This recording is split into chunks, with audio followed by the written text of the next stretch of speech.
Boule de Suif est une nouvelle de Guy de Maupassant, écrite aux années 1879, rendue publique en 1880, d'abord par une lecture faite par l'auteur devant ses amis du groupe de Médan, dont faisait partie Émile Zola, puis par la publication dans un recueil collectif de nouvelles intitulé Les soirées de Médan, le 15 avril 1880.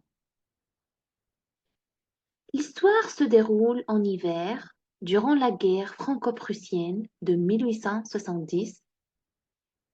6 personnes fouillant Rouen, envahies par les Prussiens, ont pris place dans une diligence vers Dieppe, tirée par 6 chevaux.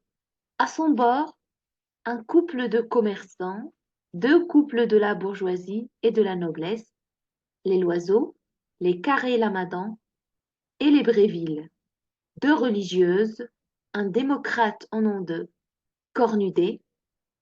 Parmi ces personnages se trouve Élisabeth Rousset, prostituée surnommée jadis Boule de Suif à cause de son physique rond et gras, mais son vrai nom c'est Élisabeth Rousset comme c'est déjà dit.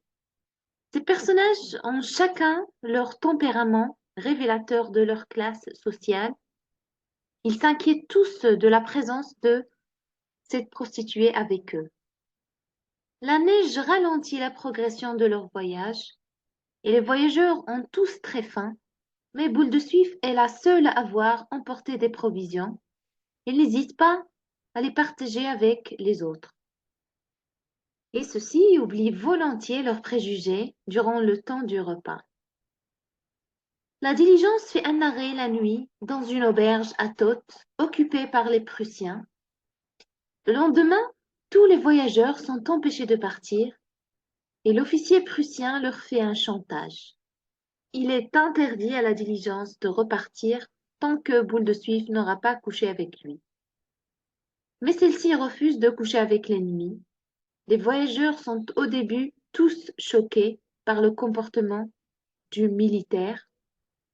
Mais le soir, quand l'aubergiste vient demander à la femme, de la part de l'officier, si elle n'a pas changé d'avis, ils comprennent tous, avec l'ennui qui s'installe, qu'il faudra faire la pression sur Boule de Suif pour céder aux Prussiens.